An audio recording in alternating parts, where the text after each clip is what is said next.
are back for another video, and as you guys can see, we are going to be discussing the Pittsburgh draft class and how each player can contribute to the Steelers. So the biggest thing I want to have, be addressed early in the video is a lot of the times 5th through 7th round players, they don't contribute. I mean, obviously, right? Like, not every 5th round pick is going to be the next, Richard Sherman. Not every 6th round pick is going to be the next Tom Brady, and so on, right?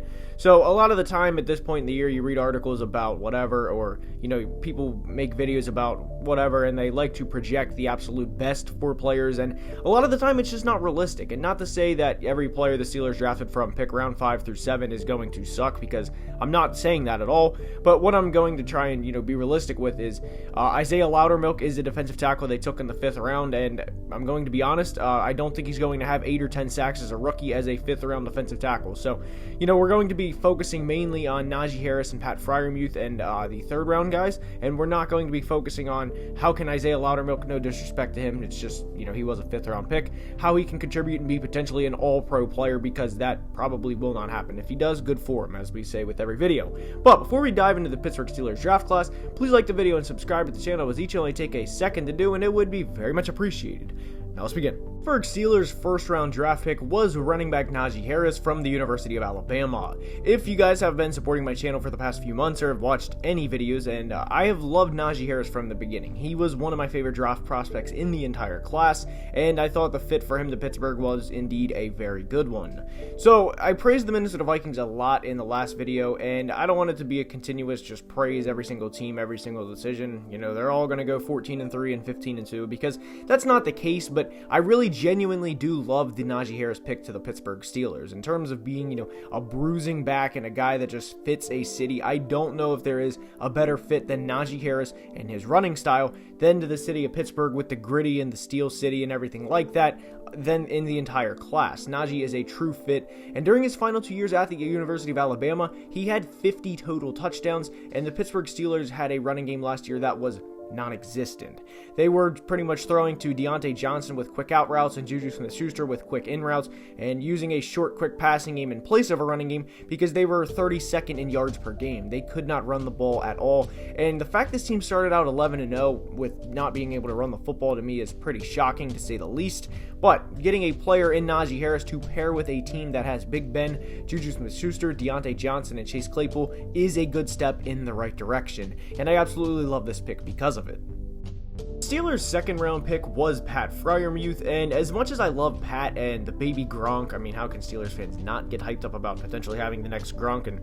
But that's completely unrealistic expectations to expect a second-round pick to be the next Rob Gronkowski. But what I'm going to say about Pat is this: please be realistic with his expectations, and not only just from the baby Gronk comparisons and everything like that, but what I do want to say is tight ends generally take at least a year to get accustomed to the league, given that they not only go from blocking, college defensive ends to players in his division like Myles Garrett, where he's going to be chipping a Myles Garrett versus playing, Purdue on Saturdays, right? So there's quite a difference between chipping Myles Garrett and blocking a defensive end for Purdue, if you get what I'm saying. Now, Pat also did have to play against Chase Young multiple times, but what I'm saying is his tight ends generally, like corners, take a year to develop and kind of, I don't want to say have a redshirt year, but there is almost a year of, transitioning from between being a college tight end to an NFL tight end.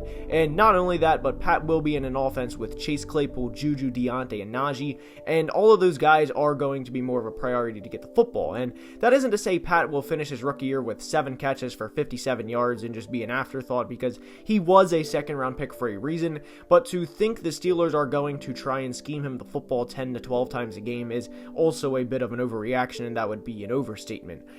Speaking from a statistical standpoint as to where he would end up his rookie year, I would expect Pat to be in the 35 to 45 catch range. Again, we're just being realistic with this because of how many players are in the offense.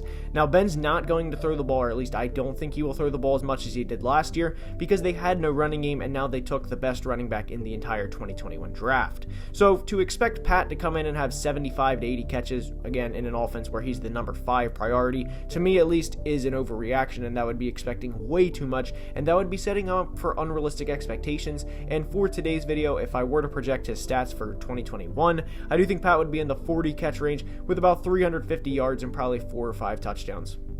Now, the Steelers' third-round pick was guard Kendrick Green from the University of Illinois, and I like this pick, and not to say that Kendrick is for sure, he's the next Pro Bowl guard, and Alan Faneca just got into the Hall of Fame for the Steelers this year, so not to say he's the next Alan Faneca, because I'm not saying that, but what I am saying is I love this fit from a schematic standpoint, is Kendrick is a perfect zone run guy, and when you have a running back like Najee, a good runner, you can't fit a good guard with Najee Harris any better. I mean, Ben, as we know, can't throw the football as far as he used to, and definitely showed on tape in 2020. You'd watch a Steelers game, and Ben would maybe take 2 or 3 deep shots a game, maybe, and a lot of it was just dink and dunking the whole way up the field. And again, how this team started out 11-0 is crazy to me looking back, but Kendrick Green is a terrific fit for this team, and this was a team that, as we said, finished 32nd out of 32 teams in rushing yards last year, and they do have a good guard in Kevin Dotson. And Steelers fans, I haven't talked a lot about him on the channel because it's just, for me to bring up Kevin Dotson in a video, it has to be very specific, and I'm just going to usually make a whole segment specifically dedicated to Kevin Dotson, but I do like him a lot, and he improved a lot over the course of his rookie season, so I do think they have a future starter in Dotson. Can Kendrick Green be the other starting guard for the next 5 to 10 years is another question, and I do think he can be, as this offensive line last year was not good, and they just lost Al Villanueva to the Ravens, and getting a guard, I mean, obviously Kendrick isn't going to replace Al on the left side, but him playing guard for hopefully the next 5 years in a third-round pick to pair with Najee Harris and Pat Freiermuth is the start of a very good draft for the Pittsburgh Steelers, who are looking to get ring number 7.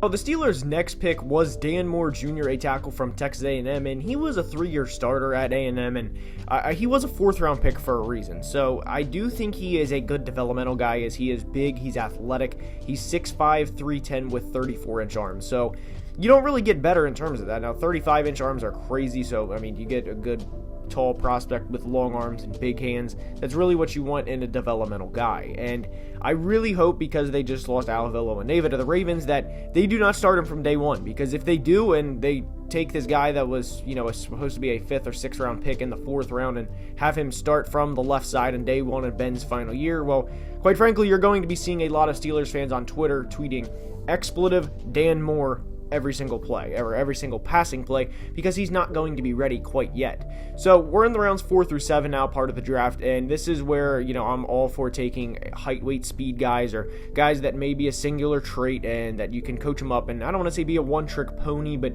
you can coach them up to be a productive NFL player. So whatever happens from here on out is kind of, if it doesn't work out, okay, and if it does, cool. Let's go. But Dan Moore, good developmental tackle prospect, but that's really at this point in time, that's all there is to it, is a good developmental tackle prospect.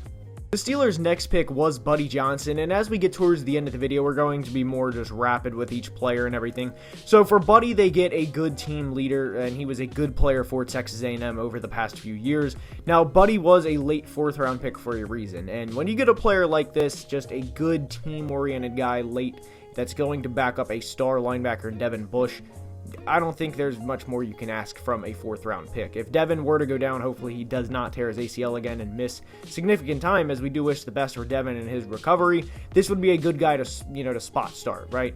That's what you're hoping for in these later round picks. Now, Isaiah Loudermilk, I did reference him earlier in the video just because, you see a lot of people come out with articles and videos and, oh my gosh, this guy in the 5th round might be the next insert, whatever, like, if it's a receiver, he might be the next Stephon Diggs, and that's not realistic for every player that was drafted in the 5th round plus, right? So Isaiah Loudermilk, if he doesn't make the roster, I wouldn't be surprised. I just don't want to, say he's the next Aaron Donald or Vince Wilfork or whoever, right? Just, it's not realistic expectations. And Isaiah, I'd be honestly surprised if he starts or plays in all 16 games this year.